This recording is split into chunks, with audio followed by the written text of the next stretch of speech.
Hello. We've picked three stories this week.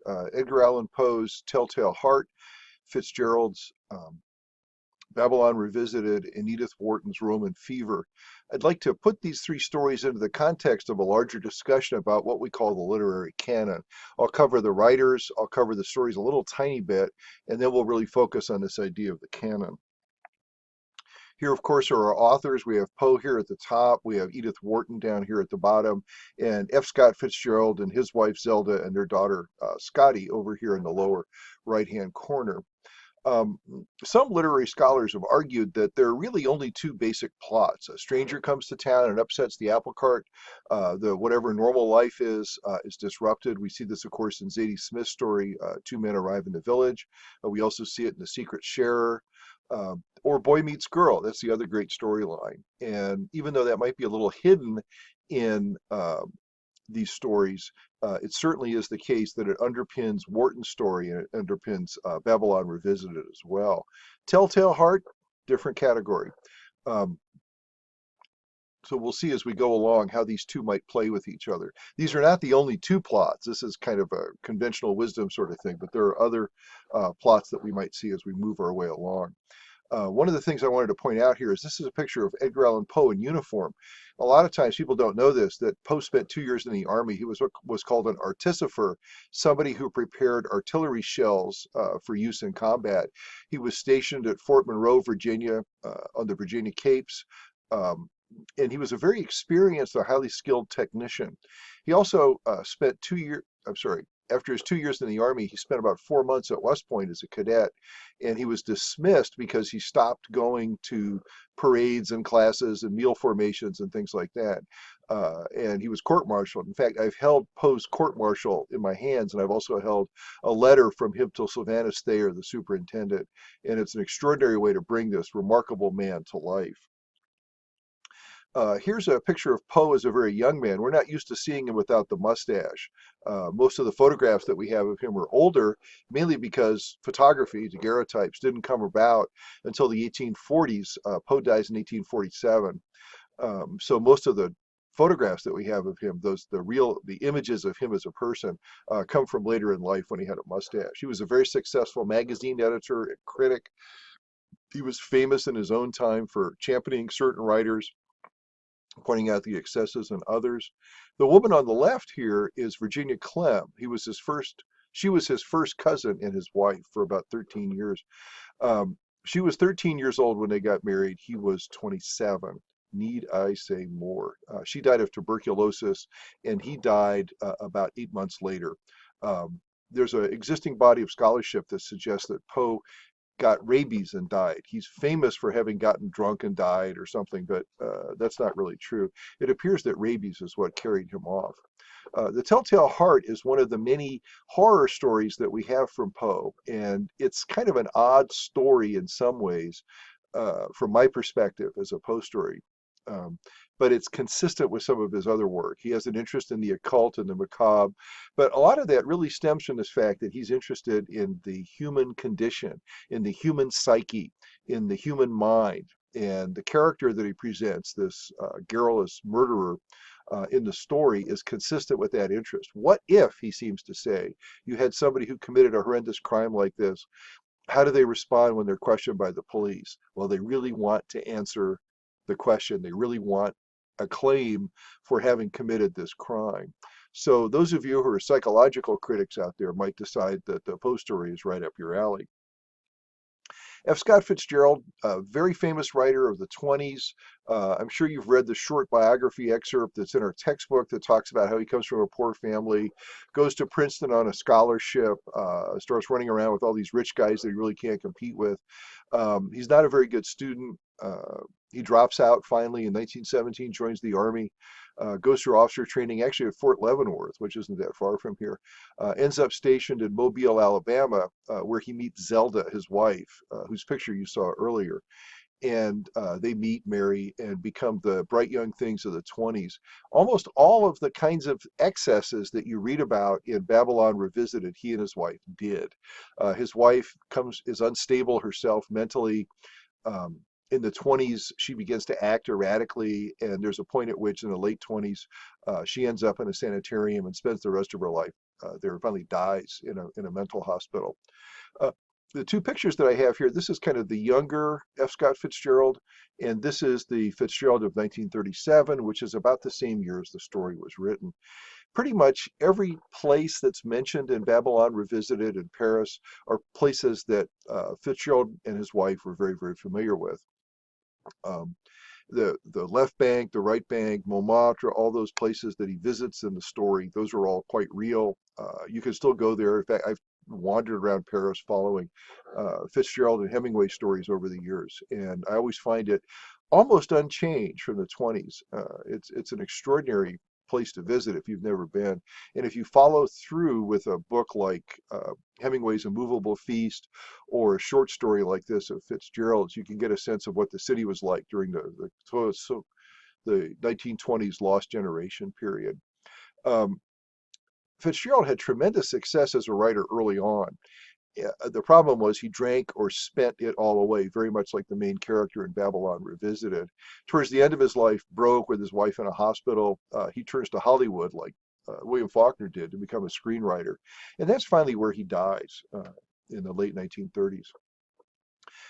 His first book, This Side of Paradise, was a stunning runaway bestseller about young people, very much like himself and his wife Zelda. This is the cover from the first edition. The woman on it looks a little bit like Zelda. His second book, Beautiful and Damned, similar kind of stories, also about young, relatively wealthy people who do crazy things. His third novel is, of course, The Great Gatsby, the book that in our time makes him the most famous. It was not a commercial success, but it was a very much critical success. And people regarded him, of course, at that point, 1925, as the greatest writer of his generation. Here's a couple of little snippets of postcards and a U.S. stamp that was issued for The Great Gatsby a few years ago. And of course, this is the most recent film of The Great Gatsby with Leonardo DiCaprio playing him. I'm kind of partial to the Robert Redford version of the story from 1974 myself, but the novel to me is the thing that really stands out. The work that we're reading is a late work. It's 15 years after the success or the writing of The Great Gatsby, and you see Fitzgerald's powers, in my mind, becoming mature and focusing very narrowly on a small American family in Paris who has an awful lot of baggage to get out of the way. This is a story written for magazine publication, which is one of the reasons that Fitzgerald wrote, was to make money. And it's hard to imagine in a time where everything's online that how popular literary magazines were in this period. And this was not highbrow stuff. This was middlebrow. Everybody read it. It would sell into millions of copies in something like Collier's or Liberty or Judge or Mercury, Saturday Evening Post, places like that would publish fiction. There's not too many magazines like that now. The Atlantic and the New Yorker are kind of the only two left from this particular period of time. So what we're reading is a commercial story. And so that places some limitations, it seems to me, on the aesthetic and the plot choices that Fitzgerald can make, because he's appealing to a particular audience. And you can decide, when you think about putting these three stories into some kind of hierarchy in terms of, good, better, best, major works, minor works, you can decide whether that has anything to do with it. This is Edith Wharton. This is a relatively late picture of her writing. She came from a wealthy New York family, married badly to a guy named Teddy Wharton, who was also mentally unstable. It seems to go with writers that they have unstable spouses, but he had some money, she had some money, but she really supported herself as a writer through most of her life. And their relationship was a strained one. Teddy was not really interested in women, and there's some concern, some issue about whether the marriage was ever consummated. I don't think that has much to do with the story, but Wharton herself is someone who writes about a particular class of people, old-timey New Yorkers, and she writes about how they collided with sort of European values and customs and mores at the end of the 19th and the beginning of the 20th century. The story here that we're reading is very late in her life, Roman fever. The title refers to malaria, actually. The idea was that in Italy, malaria was very rampant for many centuries, but it was one of the sort of occupational hazards if you decided to live in Rome or you decided to move overseas for a long period of time. The chances of your getting malaria were really pretty high. And this is before we had quinine and all the kinds of things that we use now for malaria, although it's still not cured. I remember taking pills for malaria when I was in Iraq during the Gulf War. So it's a real disease. At any rate, that was the Roman fever, the title. And the idea was that if you went out after dark or you went out right at sunset, your chances of getting it were much higher than otherwise. And that's the title why the title refers to that, why the women in the story talk about their mothers trying to protect themselves from Roman fever. By the time that Wharton writes, it's more or less under control, in part because quinine was more widely available. They finally figured out the connection in the 19th century. So it's sort of a throwback reference to the past in here, but there's a different kind of Roman fever that Wharton has in mind for this particular story, and that's the relationship between the two women and their husbands. Um, some things you might be interested in knowing about Wharton is that she came to fame as a landscape critic. This is her house in Lenox, Massachusetts, called the Mount. I've been there. It's been restored. It's one of the most gorgeous houses you've ever been to. And in the 1890s, she published a very influential guide to houses and gardens decorating in the United States. You can still buy it in bookstores. And it's a really helpful, useful way of thinking about sort of organic landscape design and balancing various elements to make a symmetrical whole. But the house is worth visiting. It's in Western Massachusetts. It's not too far from Melville's house, in fact. Um, and it's worth a visit if you ever get to that part of the world. Edith Wharton was a tremendous friend to Henry James, and here's a picture of the two of them. She used to drive everywhere. She was one of the first motor car owners in Europe, and she used to drive like a maniac all over Europe. And she'd take Henry James with her on rides, and they'd go all around France, in Germany, and Italy, and England together for a number of years.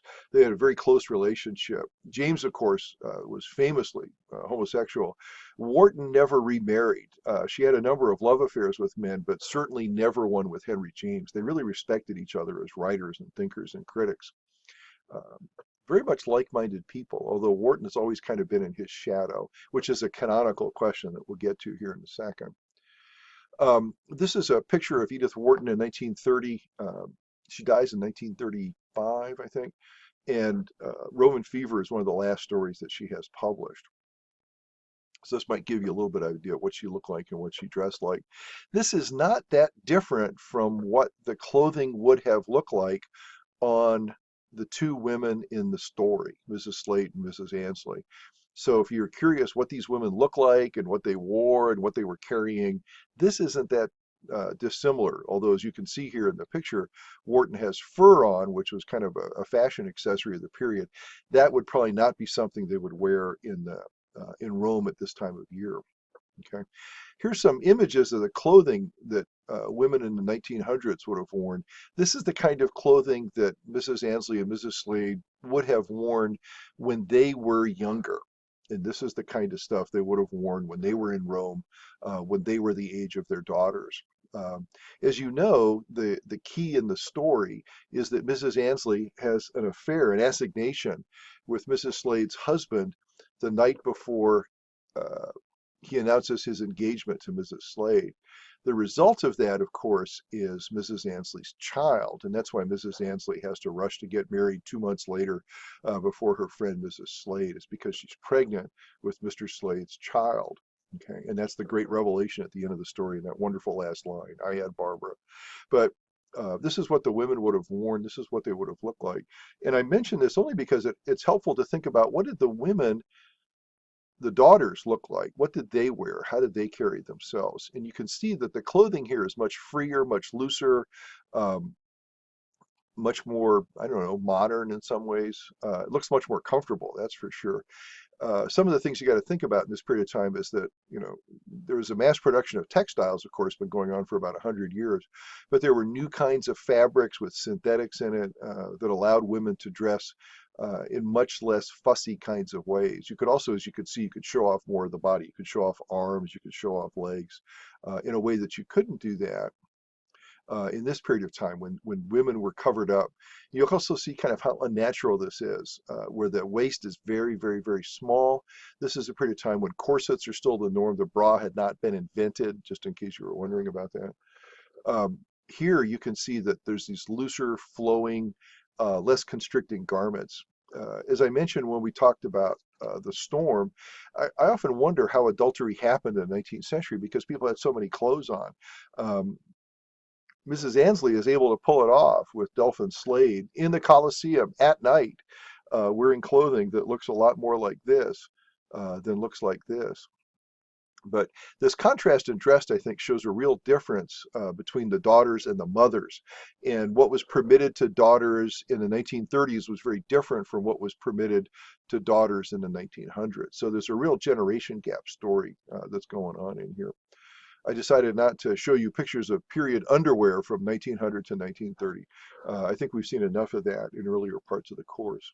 Okay. Some things to think about in the stories. The Telltale Heart, it's a story that's been anthologized a great deal. We kind of know what happens before we even read it. It's kind of like reading Romeo and Juliet. We know what the story is before we walk into it.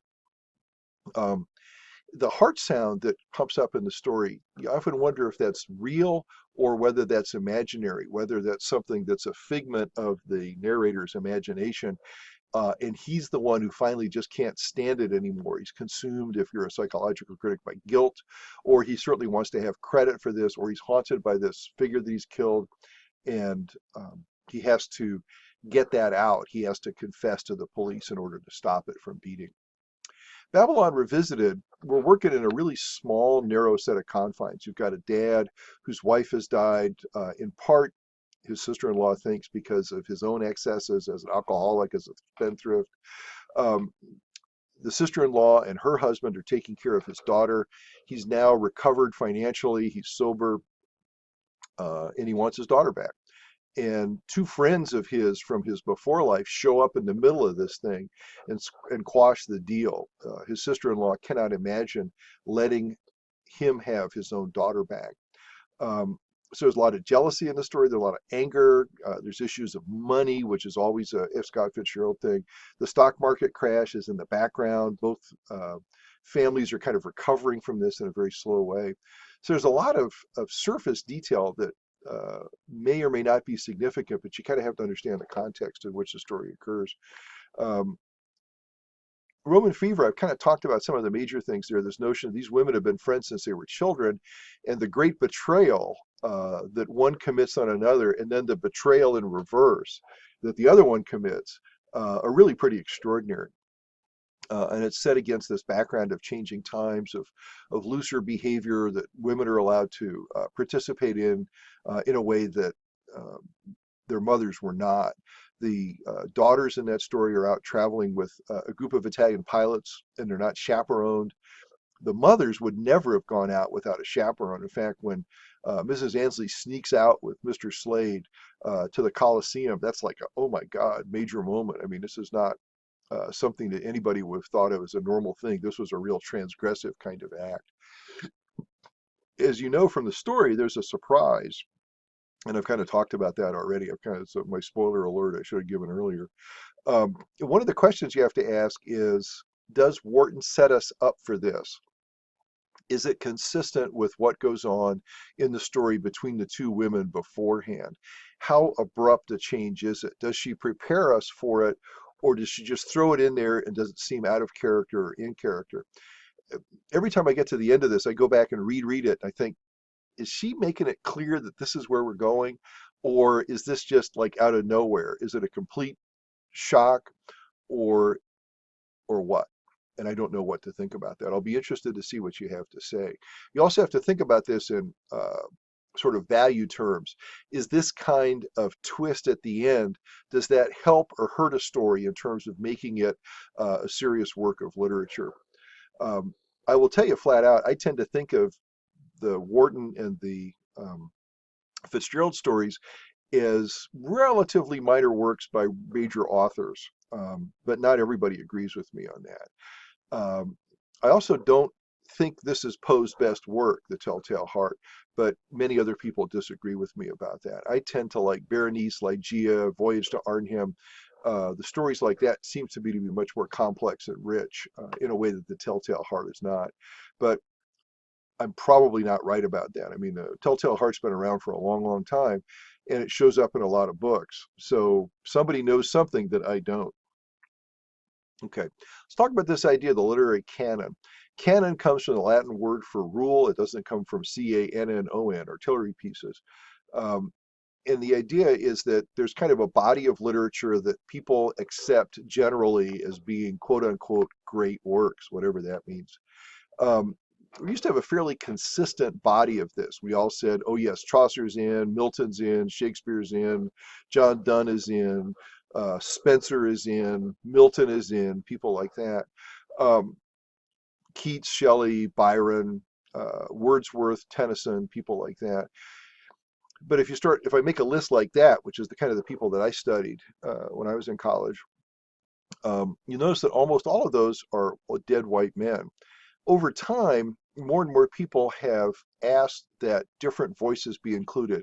And so we see more women, we see writers on different political spectrums. We certainly see issues of sexuality with a lot more writers who are transgender or gay or lesbian added into the group. And so the idea of the canon is a far more diverse and flexible kind of structure than it's ever been. Some people argue that works should be included because they express a certain cultural belief or a set of values that are independent of any particular culture. Some look at it as a way of looking at language, and sometimes they include people like Conrad, and sometimes they take them out. Um, some people leave in Hemingway and others take him out because they think he's too masculine and his characters are too limited. Uh, there's a movement now, in fact, to kind of look at Hemingway as a kind of almost a transgender writer. His son was a very famous crossdresser. Uh, so was Hemingway's father, interestingly enough. Hemingway's father and Hemingway himself also committed suicide, so there's all kinds of odd connections there. Um, so those are issues that might raise themselves.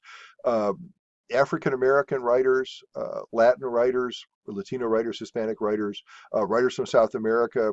A lot of these times, those folks were marginalized, but now they're part of the mainstream. Someone like Baldwin was not considered a canonical writer until relatively recently. But even then, he's kind of pigeonholed as a black writer, not as a writer. He has to be a black writer. It's kind of like, who's the better? Is Serena Williams the best tennis player of all time? Well, recently, was it John McEnroe who said, well, she's the best women's tennis player. Well, why can't she be the best tennis player? Well, because she doesn't compete against men. In the canon, you have similar kinds of fights.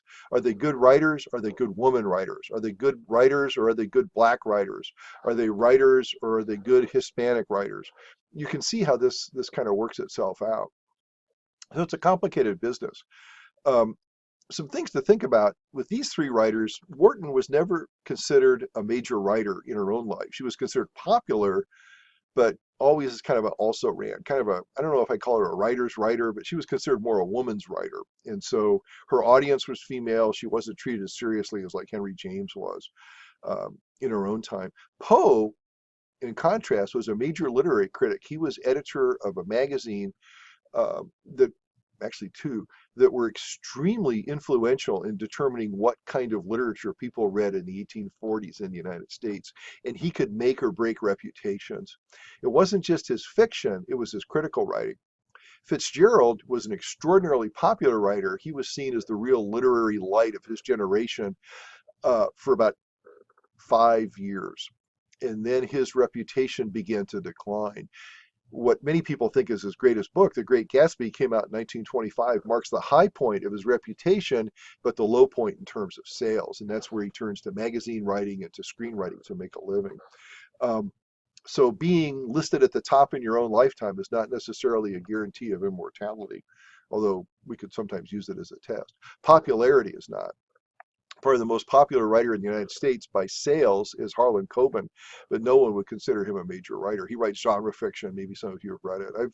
I don't like his writing that much. I read a lot of British detective fiction rather than the kind of stuff that Coben writes. Other issues that the canon raises is there a limit to it? Can it have thousands and thousands of works, or should it have a relatively narrow body? And who makes that decision? Is it people like me, English teachers, people who are specialists in literary fiction of one kind or another? And well, who gets what votes? Should it be more inclusive, less inclusive? Um, are there things that can knock people out? The N word in Why I Live at the PO, is that enough to knock it out? Is it enough in Huckleberry Finn to knock Huckleberry Finn out? A book that I think is problematic at the end, but it's still an extraordinary book.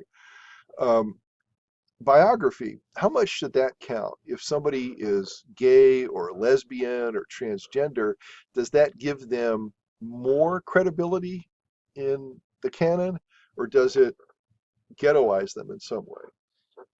Mhm. The famous test of time. Most people would argue that Hamlet is going to be read for hundreds of years because it's been read for hundreds of years. I would be in that camp. But there are other works that we used to read, like Paradise Lost, 40, 50 years ago when I was in college. And now people don't look at it in quite the same way. It's like Milton's had to go, even though it's Paradise Lost and his poetry is just extraordinary. I mean, it's just some of the most powerful stuff you've ever read. But there, I think it's because religion is so prominent, and religion is less and less important in people's lives. There are fewer assumptions that everybody's a Christian or everybody's a Protestant, which is kind of what Milton is. Um, so people start saying, well, if he's just really a religious writer, is that enough to bounce him out or put him in the second tier? Whereas 50 years ago, Milton's position was utterly unassailable as a great writer, one of the great writers of Western culture. But that's not so much the case anymore. The last point I have here on this list is how much of this is cultural baggage that we just have to have as human beings? How much of this do we really need to have? How much should you read? Should courses like this be required of everybody in order for you to be culturally literate? Things to think about, language. I like Conrad's style. Not everybody does, but I think the depth and the beauty of the language that he uses, even in a relatively short story like The Secret Sharer, um, kind of makes us feel better about being a human being, about the infinite possibilities of human expression, the power of English to express things in ways that maybe we haven't thought about, but that after we've read it, we get it, in the way that a really good poem nails it and changes our way of thinking. Depth of character, I think, is interesting. One of the things that I think we talked about when we were looking at the men stories is we don't know much, for example, about the O'Shea character's thinking in Minch's story, Horses for Courses. We don't know if he doubts or if he's concerned or if he's worried or any of those kinds of things. He's kind of a two-dimensional figure. And as a result of that, one of the questions you have to ask yourself is that enough? Whereas we get somebody from The Secret Sharer, the captain in that, we know a lot about what's going on in his head. We may not like it, we may not find it suitable for our own purposes, but we know a lot about him. So that depth of character is kind of interesting. When you look at that in Telltale Heart or Fitzgerald's story or Wharton's story, see if you see this kind of character depth there, where we know a lot about them. The plot, in all these stories, the plots are very straightforward. They're set in pretty small areas, especially the Wharton story and the Poe story. Fitzgerald's characters travel all over Paris. Um, his plot's more straightforward, but in the other two stories, we're in one space, we're in one little room. And so everything happens in a very narrow space. And you've got to kind of think about that. Is that a plot that we would find interesting? Is it like, Hitchcock's Rear Window, which takes place in just in one apartment, in one room, in one apartment? You decide. And then the deeper resonances. Like I said, in the Fitzgerald story, we have this issue of family and how important is a father-daughter relationship, how important are parents and children together versus apart. How do we regard that? And so that's kind of what makes that story work in some ways. On the other hand, it also, from my perspective, makes it a little sentimental. And that's something that you have to think about. when you think about great love stories, when we think about Romeo and Juliet, what makes that story work is not just the teenagers that are in there, but the fact that you've got these warring families and the adults are fighting and the children are trying to get by in a world that's fundamentally hostile to them.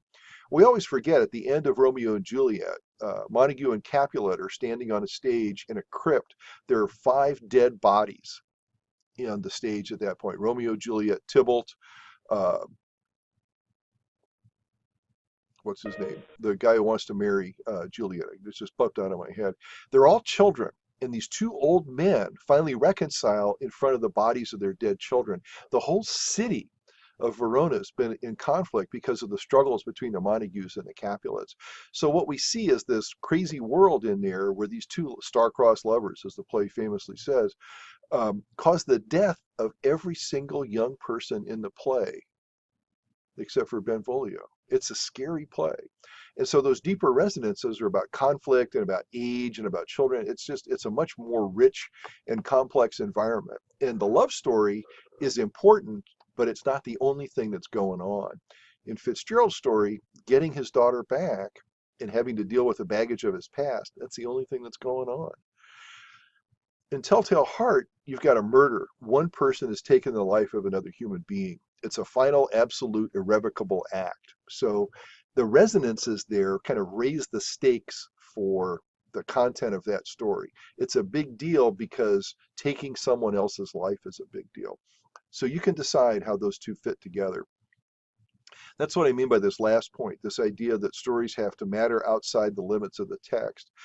That's where I think Wharton's story comes up short. It only matters for these 2 women. It doesn't matter for anybody else. It only matters for these 2 families. There's no larger, more complex issue that goes on sort of outside the limits of the text. But it's an affecting story, and it's one that I like, in part because I like Wharton's language, although it's a little hard to get into for you, some of you perhaps. The last thing I'll point out here is this idea of teach and delight. This comes from St. Augustine's 4th century AD, Christian bishop and writer and thinker and extraordinary man. The Catholic Church wouldn't exist if it weren't for St. Augustine. And he said that this is the classic test of literature, is that it should both teach, and it should have a moral dimension, and it should have an aesthetic one. And in terms of a simple, quick definition, you really can't beat that. But then you get into all kinds of questions about, well, what are the teachings? And when we say delight or when we say aesthetics, what do we mean by that? Last thing to think about, this is a screenshot of one of the items that's listed in the 7A section of our website. And I've got 4 articles here about the literary canon and how people think about it. These are all pretty straightforward, easy to read things. And before you answer the last discussion board post or you prepare the final exam, take a look at these. You can use these if you want to in your essays, or you can just use them to kind of improve your thinking.